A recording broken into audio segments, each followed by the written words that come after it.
I was like, is this going to be too much for everybody? Because they're going to be like, this is so much information. I thought we're going to get very, very few super nerdy, super really interested, senior people, maybe even imams are interested in this kind of stuff. And it was the most amazing, pleasant surprise. I think that ayah, or that part of the ayah, I spent maybe an hour and a half, an hour, 45 minutes without a break with my audience on that ayah. And myself and everybody in the audience was bawling in tears.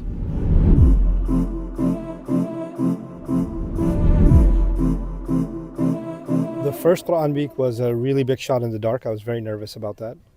The reason for that was I know my audience is used to hearing shorter clips, a 20-minute khutbah, at most maybe a 40-minute, 1 hour lecture, but this is like 3 hours or 2.5 hours every day for a whole week.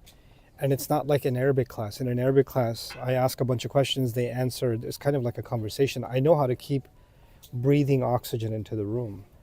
But this is a detailed study of the Quran, so it's basically me lecturing, and they're not interrupting in the middle. And there's a lot of different things that I want to incorporate, right? I I've developed a good system for teaching Arabic, like a method. And for the first time, I was like, no, we need to have a methodical approach on how to study Quran deeply. Like word analysis, comparative tafsir, comparative religion, outside questions. Like there's a system I put in place, right? I was like, is this going to be too much for everybody? Because they're going to be like, this is so much information. And really big shot in the dark. I thought we're going to get very, very few super nerdy, super really interested, senior people, maybe even imams are interested in this kind of stuff. And it was the most amazing, pleasant surprise, the first Quran week in Glasgow, because the audience was college students, high schoolers, kids, Quran teachers, imams, youth, activists, khatibs. It was the entire spectrum. And the questions and the engagement that came from it was so incredible. Like I was like, wow, this is something that can work.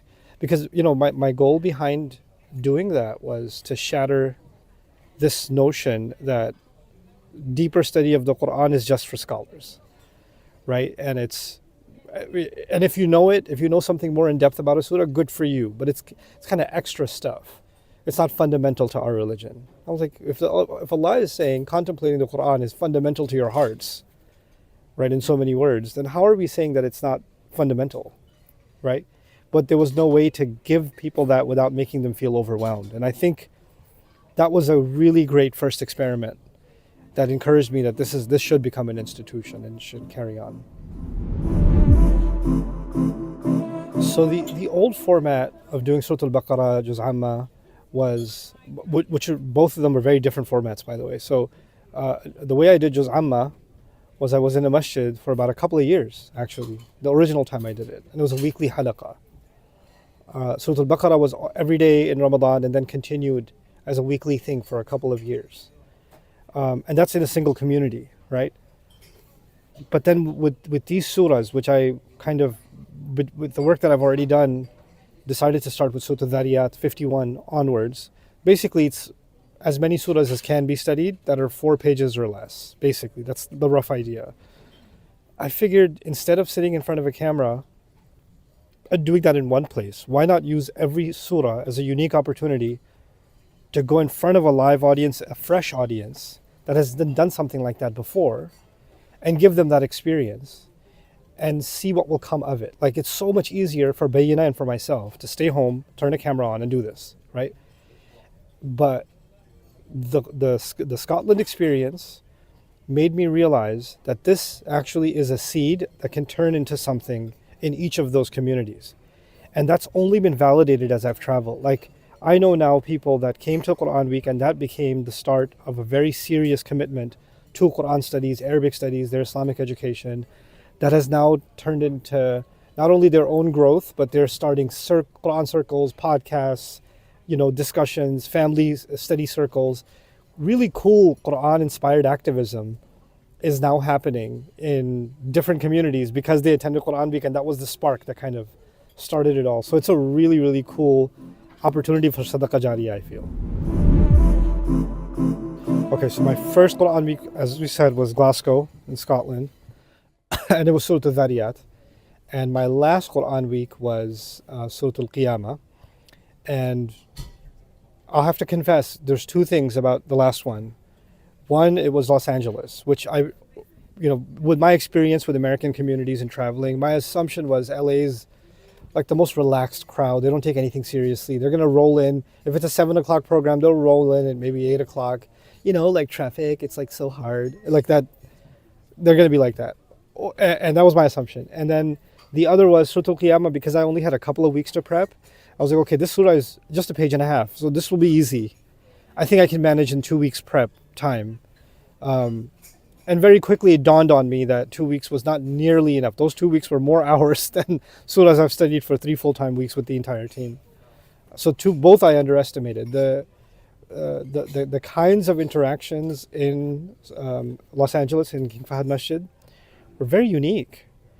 One of the coolest things, there's a couple of things that stick out to me. A fellow was doing his PhD work in neurology, particularly working on consciousness.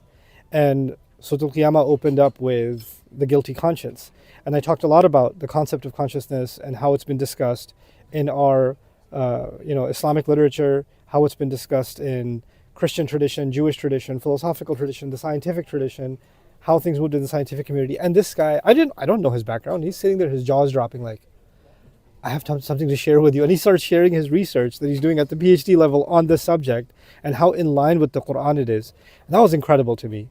Two really cool stories. There was a senior sister that was in the program, and she said, I have to tell you, because we had an open QA session, I have to tell you something. I was like, what? She goes, I graduated from Azhar. She had graduated from Jamiat al-Azhar maybe 30 years ago. She's been teaching Quran to kids in Los Angeles for many years.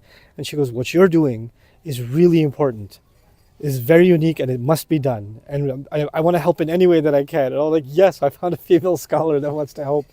So like connecting with people like that, and then a couple of young kids that are college students, graduates actually, from Minnesota. I had done Quran Week in Minnesota, and I see familiar faces sitting in the front row. I was like, what are you guys doing here? They're like, it's a Quran Week. You can't miss it. Like you were gone out of America for so long, so they flew in, both of them. They started even a podcast just on tadabbur of the Quran.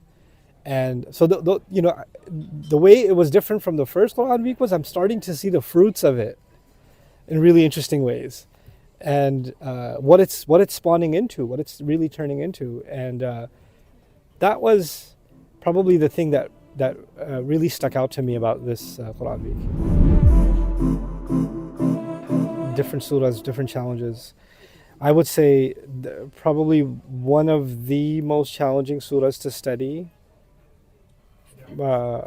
from just how many different sciences had to be tapped into, was Surah Al-Mumtahana, because history, politics, law, language, coherence, like there's so many things that had to cross-section to understand what Allah is getting across in Surah Al-Mumtahana at a deep level. So that was really awesome. And that was a great experience in Sydney. A surah that was very challenging from a personal reflection perspective was Surah Al-Taghabun. I think it was probably one of the most rewarding surahs that I've studied thus far. I always knew it's special, but just the way that emerged, even for myself in that study, was just super special. So Surah Al-Taghabun talks about calamity in a way that pretty much nowhere else in the Quran discusses. Allah is knowledgeable of the state before the calamity, the state during the calamity, and the state after the calamity. Allah is knowledgeable of what I understand and what I don't understand, what I know and what I don't know.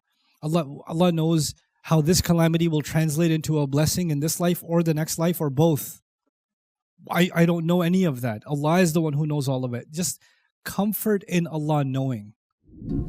And I really wanted to dive in, because the phrase "ma asaba min musibah" occurs multiple times in the Quran. But why does Allah use the word musibah for calamity? What is this? How is the Quran talking about tragedy, right? And every person's life has tragedy. Societies have tragedy. The world has tragedy. Tragedy can be going on inside somebody. It can be going on visibly. It can be going on in the world, in like war and genocide and things like that, right? So how is the Quran talking about this problem? And specifically when it comes to me personally and my relationship with tragedy, how is Allah commenting on that? And where is He commenting on that? The way he does that in Surah Al-Taghabun, I don't want to give it away because that'll turn into, I won't stop talking about it, but like, it was very moving because usually these studies are very academic also. But I'm telling you that, I think that ayah, or that part of the ayah, I spent maybe an hour and a half, an hour, 45 minutes without a break with my audience on that ayah. And myself and everybody in the audience was bawling in tears as we're going through this. And then people came up to me and said, you know, I lost a child and nothing helped me like this did, like this ayah did. And other people came up to me and said, I've never understood tragedy in this way. Other people just completely, utterly speechless, except for, I just needed this. I know I just really needed this. And the world needs this. And I was like, you're right, the world does need this. We need these ayat. Yeah. Yeah, I can't speak about anybody else. I will say that I became more acutely aware of the need for collaborative learning with the Quran, especially when it comes to contemplating the Quran. Taking advantage of people that are experts in particular fields and drawing from their knowledge and giving credit where it's due. Like, there's no way, I'm a student of politics and political philosophy, but that doesn't mean I'm an expert in it, right? I dabble in, you know, background in psychology, but I dabble in psychology, but that doesn't mean I'm the leading expert in psychology by no stretch of the imagination.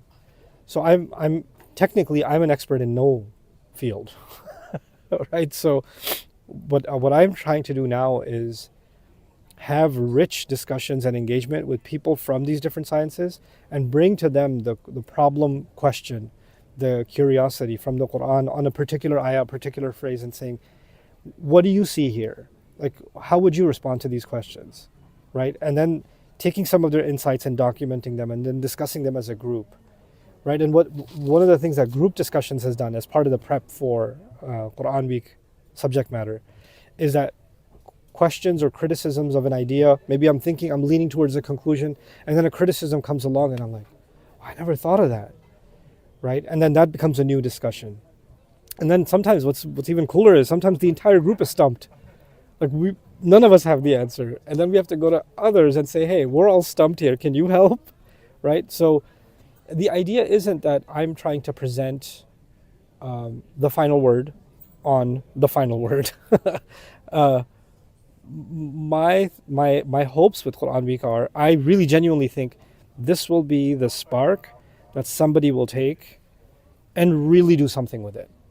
Like, I can touch on the depth of the ayah as much as I think we're doing deep work, right? A 4-page surah or even a page and a half surah, my collective number of hours on study for those 2 to 4 pages is about 100 hours minimum in those couple of weeks, not to mention the team's hours. And then on top of that is the hours in the Quran Week itself. The day of the lecture, I'm studying from Fajr until Asr, and then I go to the lecture. So it's a good, 50, 60 hours in the Quran Week itself. But those hours are me getting to where I think the ayah can touch. But then somebody will come along, I genuinely feel, because of this work, somebody will come along and say, I never thought of it this way, but it's leading me down another rabbit hole, another path, and opening up an entire world of discovery inspired by the Quran. Like the neurologist, for example, right? And others that I've come across. So that's really the hope, not to be the authoritative final word on this, but to show the richness of what tafsir and tadabbur of Quran can actually bring to the world. So the dominant emotion is that I'm just in awe of the richness of the Quran, and also guilt for subconsciously underestimating the Quran. Oh, Surah Al-Qiyamah is about the Akhirah. There's other surahs about the Akhirah too. This is going to be easy. No, it's not. Right? So I've learned over and over again that subconsciously somehow this idea creeps in that this surah is basically saying what some other surahs have already said. So no need to go to, And instead of thinking of each surah as a divine gift descending from the heavens that is unique in its beauty and its signature, like, for God's sake, would you ever look at 2 babies and say same thing? Would you look at, you wouldn't do that with like any other creation of Allah. You look at like the uniqueness, the beauty, the intricacy of it all, right? But we don't do that. I'm not going to say with anybody else. I don't do that enough with the Quran. And every time I take on another surah, the mindset beforehand is don't underestimate it. Like I tell myself that, but even then some part of me is like, but it is kind of the same though. And then when I get in it, then it's like I got slapped with the study itself. See, it's not the same. Yes, Allah, ya Allah, I keep forgetting. Ya Allah, I need to. So that's probably one. The two is, the second is how powerful this book is to bring about a transformation. And the feeling that comes to me is there are things you can study that are intellectual curiosities and you learn more about them and it's fascinating stuff. The Quran's not just fascinating stuff. The Quran is transformative stuff. So like diving deep into a surah or contemplating the Quran, even an ayah, can actually be transformative for an entire life, for a person, can be transformative for an entire family, and by extension can be transformative for society, for the world. Like, don't underestimate what this word can do. It's not just and I'm not dismissing the fact that the study of the Quran increases our iman, connects us closer to Allah, but the Quran does that and uses that to do so much more. And we need to bring that power, that untapped power of the Quran back to our consciousness, right? That's what I feel like Quran Week has helped me do also.